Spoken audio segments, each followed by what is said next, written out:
Digital Congo, la télévision numérique.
C'est un record réalisé par Joseph Kabila Kabange. En quelques heures seulement, son nouveau compte X a dépassé la barre de 18 000 followers, ce qui a même entraîné un petit problème technique, comme l'a expliqué sa porte-parole Barbara Nzimbi.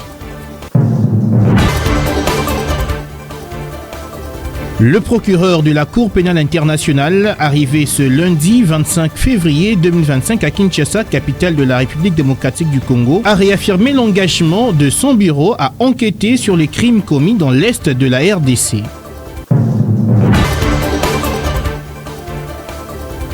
En Mauritanie, 20 ans de prison ferme, c'est la peine retenue en deuxième instance contre l'ex-président mauritanien Mohamed Abdel Aziz. Il lui est reproché le détournement des fonds publics et l'enrichissement illicite durant son mandat. Mohamed Abdel Aziz a dirigé la Mauritanie de 2008 à 2012. Bonsoir à tous, bienvenue dans ce journal sur Digital Congo pour vous informer. L'ancien président de la RDC, Joseph Kabila Kabange, a rejoint le réseau social X et en un temps record, le nombre d'abonnés a explosé jusqu'à dépasser les 18 000 followers, ce qui a même entraîné un petit problème technique sur son compte. Contacté, sa porte-parole a apaiser les abonnés de l'ancien chef de l'État. Selon Barbara Nzimbi, le compte X de Kabila est suspendu suite à un engouement des abonnés en un temps record. Plusieurs experts dans le secteur du numérique contactés par Digital Congo ont confirmé que cela est possible. On rappelle cependant que la porte-parole du président honoraire de la RDC avait annoncé son retour sur les réseaux sociaux, ce qui devait mettre fin à une longue période de silence. Une autre nouvelle en bref, la série noire se poursuit contre le Rwanda sur le plan diplomatique. Après l'Union européenne, c'est le tour du Royaume-Uni de durcir le ton contre Kigali pour sa guerre imposée contre son voisin congolais dans l'Est. Parmi les mesures prises, le Royaume-Uni cesse toute participation de haut niveau aux événements organisés par le gouvernement rwandais, tout en limitant les activités de promotion commerciale avec le Rwanda. Il a dans le même temps annoncé la suspension de l'aide financière bilatérale directe au gouvernement du Rwanda, l'exclusion du soutien aux plus pauvres et aux plus vulnérables. Le Royaume-Uni décide également de coordonner avec les partenaires les éventuelles nouvelles désignations des sanctions, tout en annonçant la suspension de suspendre toute future aide à l'exportation pour les forces de défense rwandaises. Nous allons certainement y revenir dans nos prochaines éditions. Nous vous en avons parlé dans nos éditions d'information précédentes. L'ancien président kenyan, Uhuru Kenyatta, l'ancien président du Nigeria, Olusegun Obasanjo, l'ancien premier ministre éthiopien, ont été désignés facilitateurs du processus conjoint de l'EAC et SADC pour la paix dans l'Est de la RDC. Les 3 personnalités auront la tâche de s'assurer notamment de la mise en œuvre effective des engagements pris précédemment par toutes les parties dans le cadre de ces 2 processus de paix susmentionnés. Cependant, cette désignation ne convainc pas certains analystes politiques à l'image de Rigen Mouessi, enseignant des sciences politiques et chef de travaux à l'Université catholique du Kraben, fonctionnant dans la ville de Butembo, dans le Nord Kivu. Pour lui, les 3 hommes sont certes des spécialistes des questions qui touchent à la région, mais le choix porté sur eux n'a rien de nouveauté. Il suggère cependant aux facilitateurs nouvellement désignés de tenir un dialogue sincère avec les parties prenantes pour que les missions aboutissent. Le chef de travaux, Rigen Mouessi, a été joint au téléphone par Abel Condé. La capitale des institutions africaines, donc, eu égard à ces backgrounds individuels et à leur influence politique en Afrique, je crois que cette nomination, cette désignation n'est pas surprenante. Pour moi, c'est déjà vu. Alors que je suis convaincu que cette crise à l'Est de la RDC a besoin d'une nouveauté, d'un élan nouveau et beaucoup plus du rétablissement des dialogues sincères. Voilà. Loin des hypocrisies qui ont caractérisé quasiment toutes les démarches jusqu'ici entreprises et qui n'ont produit que de piètres résultats par ricochet. Donc moi je crois que cette crise a beaucoup plus besoin d'un rétablissement des dialogues sincères. Après tout ce que je dis, force est de comprendre que ces personnalités n'ont pas une baguette magique, en tout cas pas dans leur démarche. Les instances qui les ont envoyées ne sont pas nouvelles et savent très bien ce qui se passe en l'Est de la RDC. Pour espérer quelque chose de positif du travail de ces facilitateurs, l'hypocrisie des acteurs doit d'abord céder place à un dialogue sincère. Et puis le front diplomatique semble porter des fruits au bénéfice de la RDC. Le procureur de la Cour pénale internationale réaffirme l'engagement de son bureau à enquêter sur les crimes commis dans l'Est de la RDC. Karim Khan, arrivé ce lundi 25 février à Kinshasa, capitale de la RDC, a réitéré dans une interview son intention d'aller jusqu'au bout. D'après le programme officiel, il est prévu une rencontre avec les représentants du gouvernement, de la MONUSCO, les victimes de cette guerre et les partenaires de la société civile. Suivez cet élément. Like the rest of the world, we are extremely worried of recent developments in Congo. Mais comme le reste du monde, nous sommes très inquiets de ce qui se passe en République démocratique du Congo. We know the situation, particularly in the east, is acute. Nous savons que la situation, particulièrement à l'Est, est très, très inquiétante. Hundreds of people are reportedly dead. Des centaines de personnes sont mortes. Thousands injured.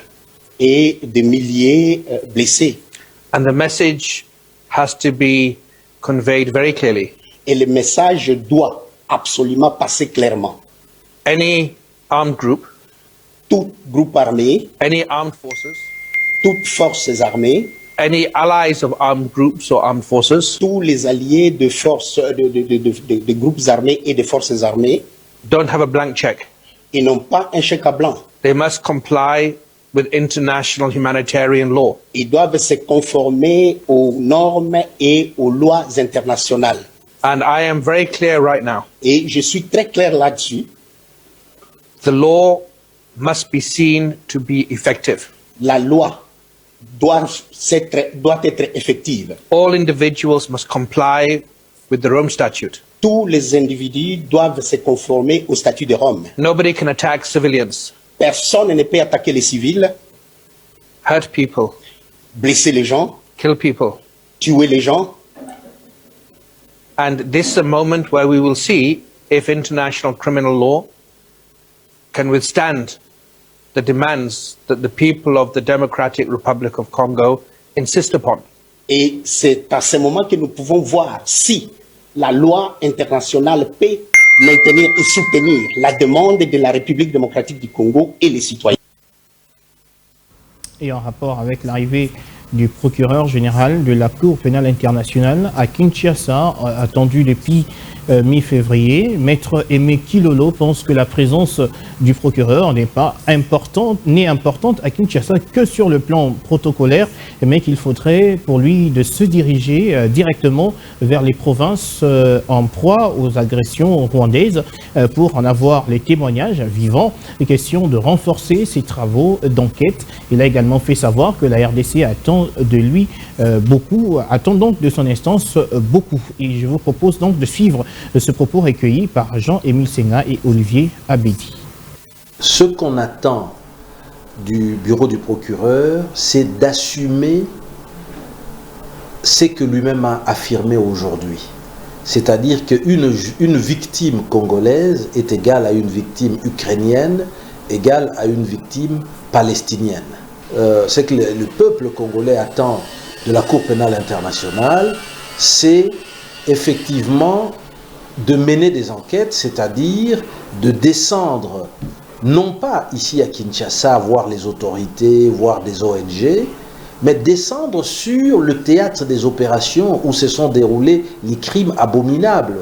Qu'ils aillent à Rutshuru, à Bunagana, à Sake, à Goma, à Bukavu, interroger les victimes des viols, interroger les enfants qui ont été enrôlés des forces dans l'armée, arrachés à leur enfance et à leur famille, interroger des milliers d'handicapés qui se sont vus parfois mutiler un membre de leur corps dans le cadre de ce conflit.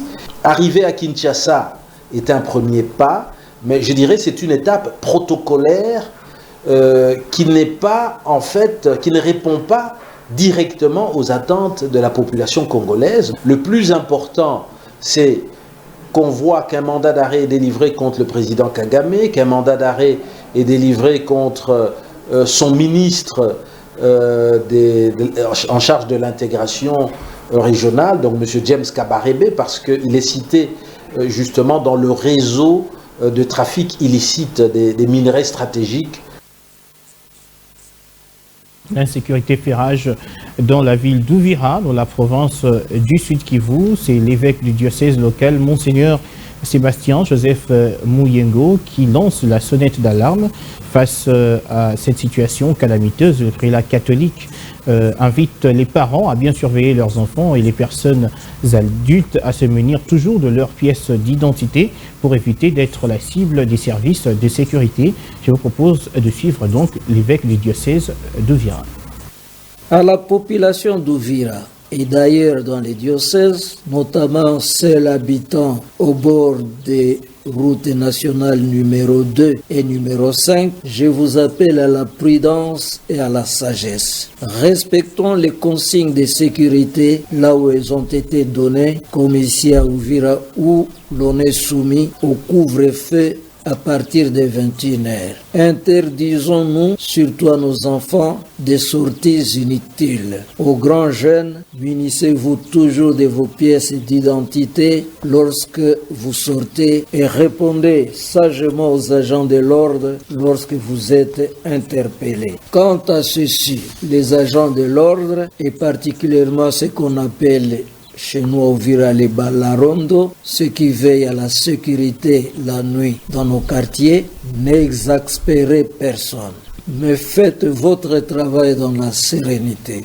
Nous remercions et félicitons les quelques autorités de la ville restées sur place et avec elles les services d'intervention des FARDC qui, via quelques numéros téléphoniques rendus publics, viennent au secours de la population nuit et jour. En cas de grave situation, nous demandons aux prêtres de chercher l'asile chez les fidèles sans abandonner l'ensemble du peuple de Dieu. Aux fidèles chrétiens, à veiller à la survie de leurs pasteurs et aux jeunes en particulier à la sécurité de leur paroisse. Enfin, nous tous, prêtres, pasteurs, frères et sœurs musulmans, etc., le temps de guerre est celui de prier Dieu pour la conversion des cœurs des hommes. surtout ceux de nos décideurs politiques, pour plus de paix qui commence par le cœur de chacun. Puissent nos prédications s'orienter plus dans cet appel à la conversion des cœurs pour plus de paix.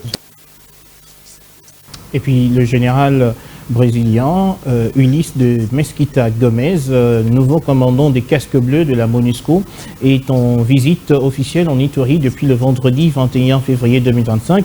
Mais ce mardi 25 février, il a rencontré le gouverneur de la province, le lieutenant général Johnny Lubayakashama à Bunia. Lors de cette rencontre, il a souligné l'importance de poursuivre les opérations conjointes avec les FARDC pour la protection des civils et la stabilisation de cette province. On l'écoute dans cet extrait choisi par Vérité Johnson, notre permanent à Bunia. Pour moi, c'est une grande opportunité pour visiter les troupes de la MONUSCO, mais aussi très important pour parler avec les gouverneurs de la province, les autorités de Ituri, pour de continuer à travailler ensemble pour soutenir la mise en œuvre du mandat de la MONUSCO et de peuple congolais qui vit ici dans la province de Ituri. Oui, je pense que c'est très important pour travailler avec les FARDC, spécialement les opérations conjointes qui sont très importantes pour soutenir la mise en œuvre du mandat de la MONUSCO, qui est basiquement la protection des civils. En restant en Ituri, où le coordonnateur provincial du PDD-RCS, Willy Abibou, a été acquitté ce mardi 25 février 2025 par le tribunal militaire de garnison de l'Ituri. Cette décision intervient après plusieurs mois de procédure judiciaire marquée par son arrestation en juillet 2023.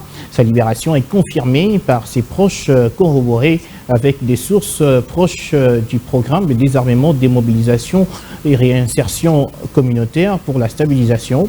Pour rappel, Willy Abibou avait été arrêté le 31 juillet 2023 par les autorités judiciaires militaires à l'auditorat de Bunia, chef-lieu de la province de l'Ituri, est placé en détention à la prison centrale de Bunia. Son arrestation faisait suite à une enquête sur un éventuel détournement de fonds alloués aux activités du programme PDD-RCS en Ituri. Et puis, situation préoccupante des protections des droits de l'homme, toujours dans la province de l'Ituri, notamment dans les territoires les plus affectés par les violences et les conflits. Le Creator Protection de l'Ituri a documenté plus de 17 400 cas de violations et abus de droits de l'homme sur l'année 2024, touchant principalement les 5 territoires de l'Ituri ainsi que les territoires de Faradje situés dans la province voisine du Haut-Uele. Les précisions avec Vérité Johnson. Les données recueillies révèlent une diversité d'abus avec des impacts dramatiques pour les populations locales, y compris les retournés, les déplacés internes et les communautés hautes. Le cluster protection de l'Ituri a documenté plus de 17 400 cas de violations et abus des droits humains sur l'année 2024, touchant principalement les 5 territoires de l'Ituri, ainsi que celui de Faradje, situé dans la province voisine du Haut-Uele. Parmi ces violations, 51% concernent les droits à la propriété, un droit fondamental souvent bafoué dans les zones à conflit, où les populations se retrouvent spoliées de leurs terres et maisons. 19% des violations sont liées au droit à la vie et à l'intégrité physique, tandis que 18% portent sur des entêtes à la liberté. En outre, 11% des cas recensés concernent les violences basées sur les genres, un problème récurrent dans les zones à guerre, où les femmes et les filles sont particulièrement vulnérables. Les violations documentées ont fait plus de 18 254 victimes, réparties entre 51% des retournés, 24% des déplacés, et 20% des populations hautes. Ces chiffres témoignent de la gravité de la situation, avec une majorité des victimes état de population déjà fragilisées par les déplacements forcés ou les retours dans les zones à conflit. Parmi les territoires les plus touchés, celui de Djougou se distingue avec près de 42% des cas de violations enregistrés. Ce territoire a été particulièrement déstabilisé par les affrontements violents entre les groupes armés et les forces de sécurité, rendant la situation de la population locale de plus en plus précaire. Les violations des droits humains en Ituri 2024 révèlent la tendance inquiétante, nécessitant une intervention immédiate pour protéger les populations vulnérables et rétablir un environnement de paix et de sécurité. Retour à Kinshasa où un braquage est survenu dans une pharmacie à Lemba Super lundi soir. On parle de 2 morts, dont un policier et un conducteur de taxi appelé communément Wewa, mais aussi un blessé dont la vie n'est pas en danger, selon le bourgmestre de cette commune. Il rassure dans le même temps que la situation est redevenue normale avant 20 h. Pour l'heure, la police est à la recherche des criminels dont un a été reconnu. Seulement, ce braquage, on le rappelle, intervient après ceux de Kassavubu, Ngiringiri et de Willery. À Kinshasa, la police dit son intention à faire face aux menaces qui guettent le pays. L'appel est du commissaire provincial de la police au cours d'une parade de réarmement moral des troupes organisées ce lundi à l'esplanade du Palais du Peuple. Le commissaire divisionnaire adjoint Blaise Kilimbalimba a évoqué également plusieurs sujets, notamment l'interdiction des arrestations arbitraires par de faux agents se réclamant de la sécurité, les embouteillages causés par l'incivisme routier ainsi que les marchés pirates. Au cours de cette causerie morale, quelques mesures ont été prises par le chef de la police à Kinshasa. Suivez cet élément. Tout a commencé par la sensibilisation des troupes au patriotisme, à l'intégrité morale et à rester en alerte permanente. Le commandant de la PNC Kinshasa, Blaise Kilimbalimba, a aussi appelé la population à la vigilance et à lutter contre les rumeurs pour ne pas tomber dans les pièges de l'ennemi qui mène aussi une guerre psychologique. Un avis de recherche a été lancé contre les auteurs de récentes rumeurs faisant état de présence des présumés rwandais il y a aussi quelques semaines au stade de martyrs de Kinshasa. Et comme bamonaki barebele belé pour la carte artillerie tuna siko rebelo balwaki bongo ezana. C'est notre commandant en exercice en fonction, il s'appelle commissaire principal Mukendi.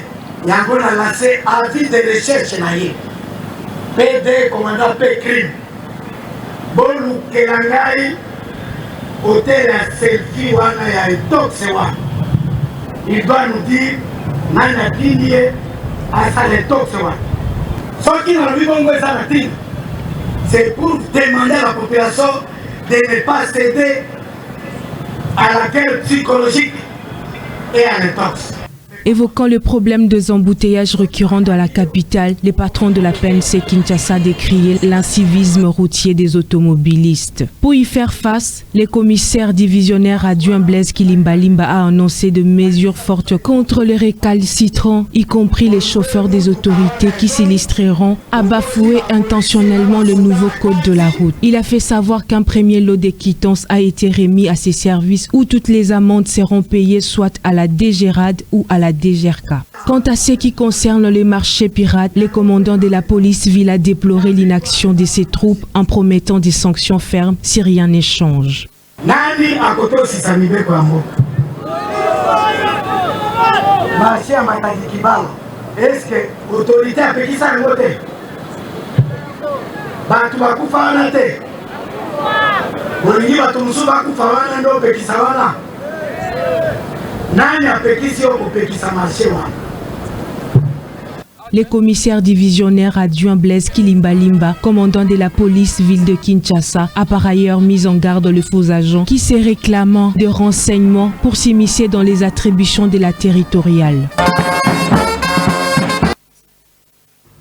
La première ministre Judith Suminwa poursuit son séjour à Genève, en Suisse. Lundi 24 février, la chef du gouvernement a eu plusieurs échanges avec les organismes internationaux. Ces discussions ont tourné sur la mise en place d'un couloir humanitaire pour les populations de l'Est de la RDC.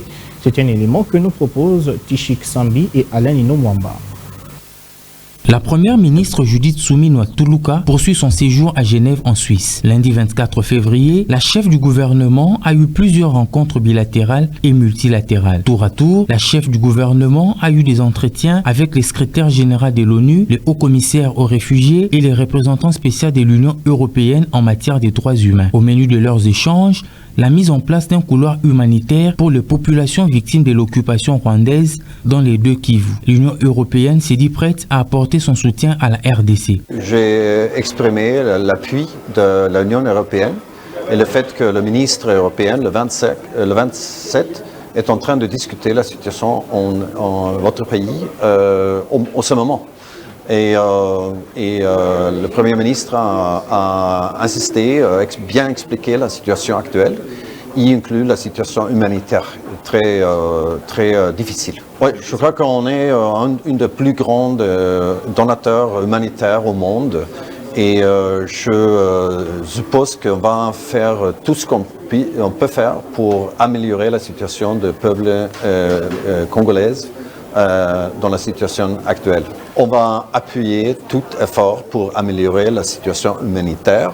Malgré la présence des troupes étrangères sur le sol congolais, véritable entrave pour le Haut-Commissariat aux réfugiés pour apporter sa contribution, cette instance des Nations Unies renouvelle son vœu de venir en appui aux victimes des exactions dans l'Est. La première ministre a réaffirmé son soutien à la MONUSCO, dénonçant la manipulation de la population par l'ennemi contre les forces onusiennes.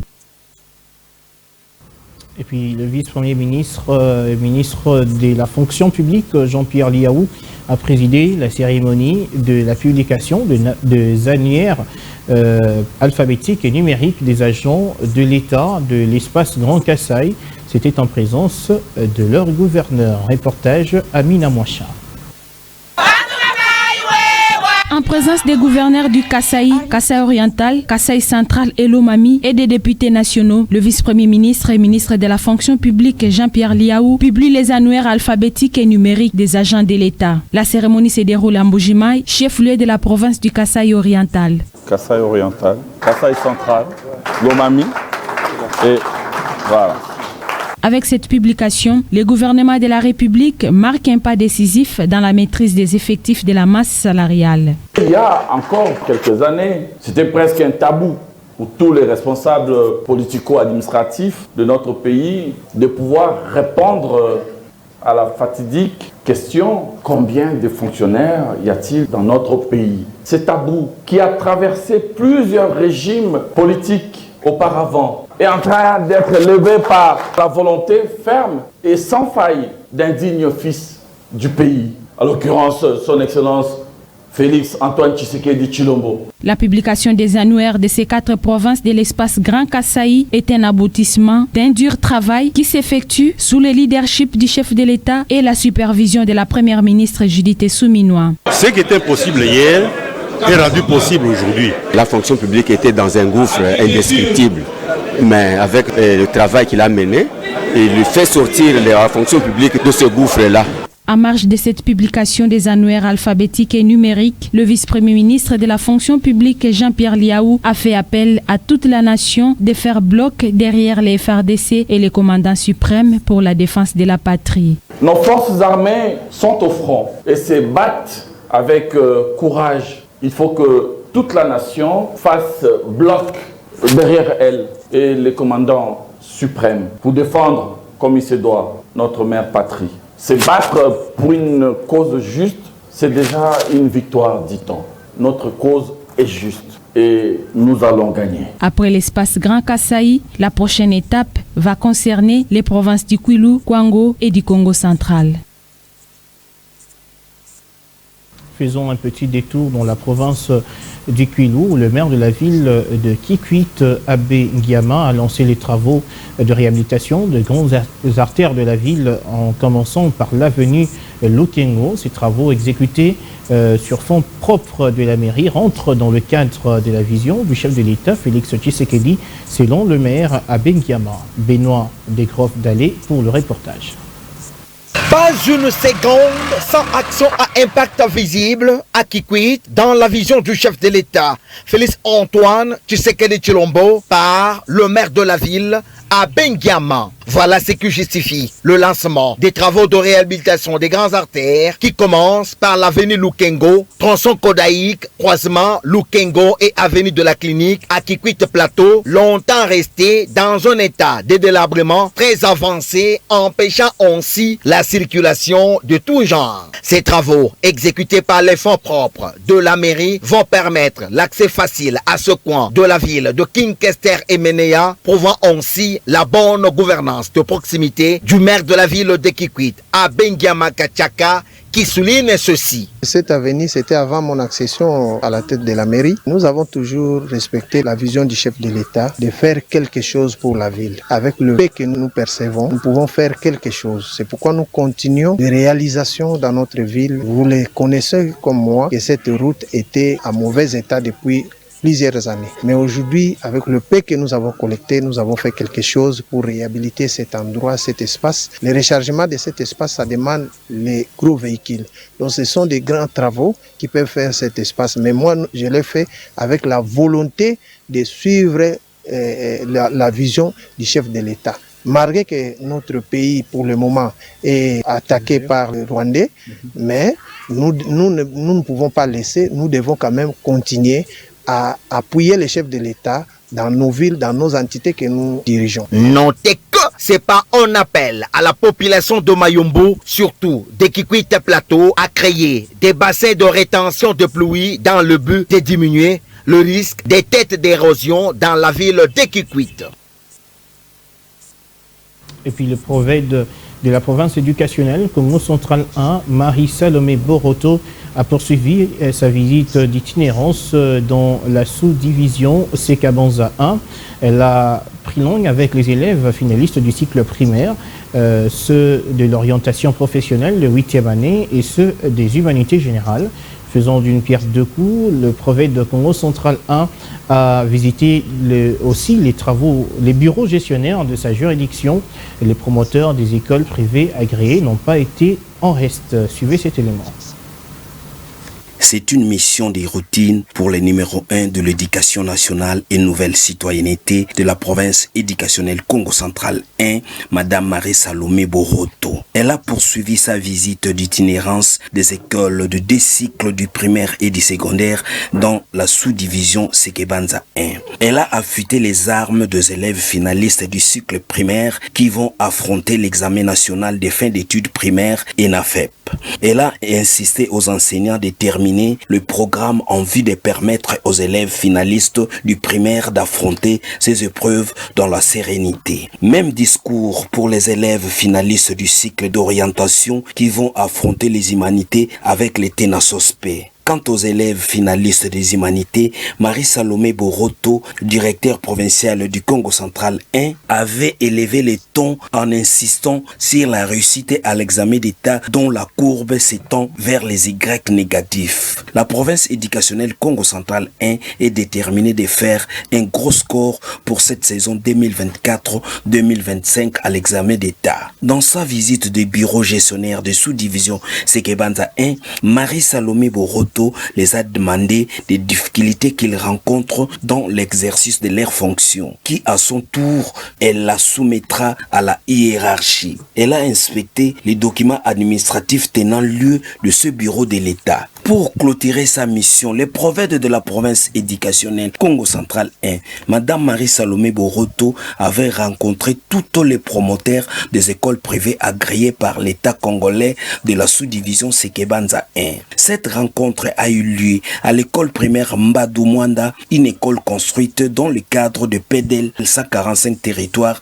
Le patron de l'éducation dans le Congo central les a signifié la place des choix que l'État congolais les met par rapport au système éducatif congolais. Toutes les questions des modalités du fonctionnement des écoles privées agréées ont été abordées. L'organisateur avait été soumis à un jet de questions et réponses de la part de l'assistance. Partout où elle a passé, Marie-Salomé Boroto avait signifié à ses interlocuteurs l'importance de l'aspect citoyenneté qui consiste à l'amour de la patrie. Un mot sur l'actualité africaine avant de nous quitter. L'ex-président mauritanien Mohamed Abdel Aziz écope de 20 ans de prison en deuxième instance. Il est accusé de détournement de fonds publics et d'enrichissement illicite durant son mandat. Mohamed Abdelaziz a dirigé la Mauritanie de 2008 à 2012. Commentaire Amina Mouacha. 20 ans de prison, c'est la peine requise en appel contre l'ex-président mauritanien Mohamed Abdelaziz. Il est accusé de détournement des fonds publics et d'enrichissement illicite durant son mandat. Cette peine intervient après sa condamnation à 5 ans de prison en décembre dernier lors de son premier procès. Il comparait aux côtés d'anciens ministres et de plusieurs hauts responsables et dirigeants d'entreprises. Tous sont accusés de trafic d'influence, de blanchiment, abus de fonctions et enrichissement illicite. L'enrichissement de l'ex-président mauritanien est estimé à 67 millions d'euros. Mohamed Abdelaziz et ses avocats ont réfuté ces accusations. La défense a contesté la procédure judiciaire depuis le début de l'affaire. Selon eux, seule la Haute Cour de justice mauritanienne est compétente pour juger un ancien président. Mohamed Abdelaziz a dirigé la Mauritanie de 2008 à 2019. C'est la fin de cette édition d'information. Madame, Messieurs, merci à tous de nous avoir suivis. D'ici là, portez-vous bien.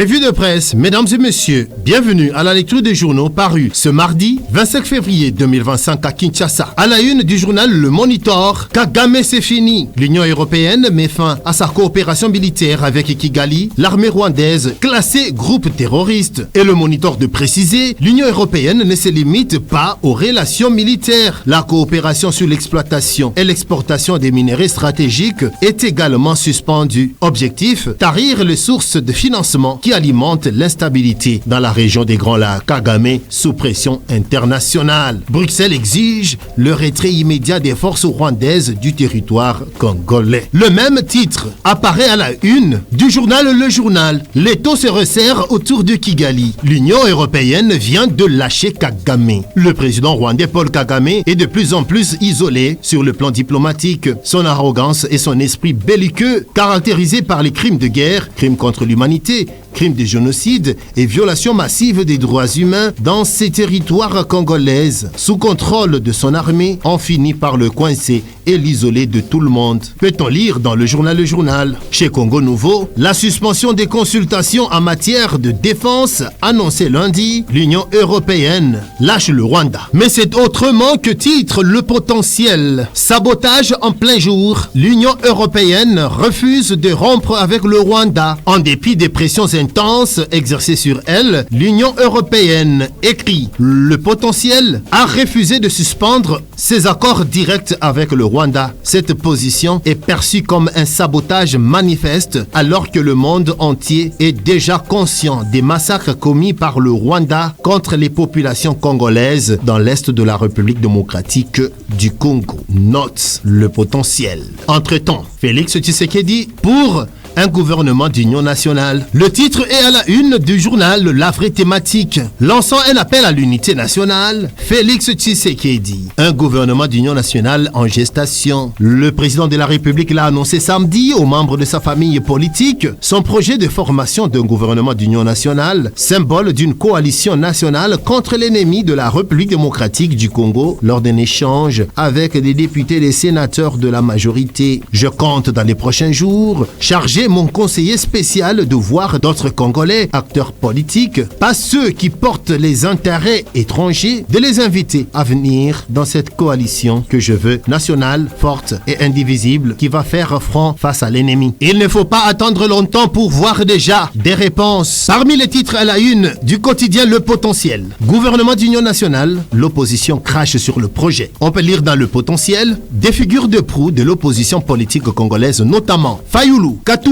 et Sesanga ont vite réagi à la proposition de mise en place d'un gouvernement d'union nationale annoncé par le chef de l'État Félix Antoine Tshisekedi. Ces leaders se sont exprimés sur la question via leur lieutenant. Par la bouche de Prince Epenge, la Mouka de Martin Fayoulou considère l'idée du chef de l'État comme une insulte à la mémoire de toutes les victimes. D'après le président de la DECO et porte-parole de la Mouka, la crise actuelle fait appel à une solution durable, notamment celle proposée par les évêques de la CENCO et de l'ECC. Fin de citation. Entre-temps, les choses semblent bouger à l'Assemblée nationale. Et le journal a aussi titré « Destitution en vue », le président de l'Assemblée nationale Vital Kamerhe dans la tourmente. Mais pour le quotidien Le Phare, la prétendue motion contre Vital Kamerhe est une infox et un tox. Au quotidien Le Phare toujours, stigmatisation de Swahiliphone à Kinshasa, c'est un poison rwandais pour s'aimer la zizanie. Le quotidien Le Phare est également revenu sur la manifestation estudiantine réprimée dans le sang à Lista. Le quotidien Le Phare livre un bilan, 3 morts et plusieurs blessés qui ont été enregistrés dans la journée du lundi 24 février 2025 après les échauffourées survenues entre les étudiants de l'Institut supérieur des techniques appliquées et les agents de l'ordre dépêchés pour rétablir l'ordre. Voilà qui vient mettre un terme à cette revue de presse. Merci de nous avoir suivis.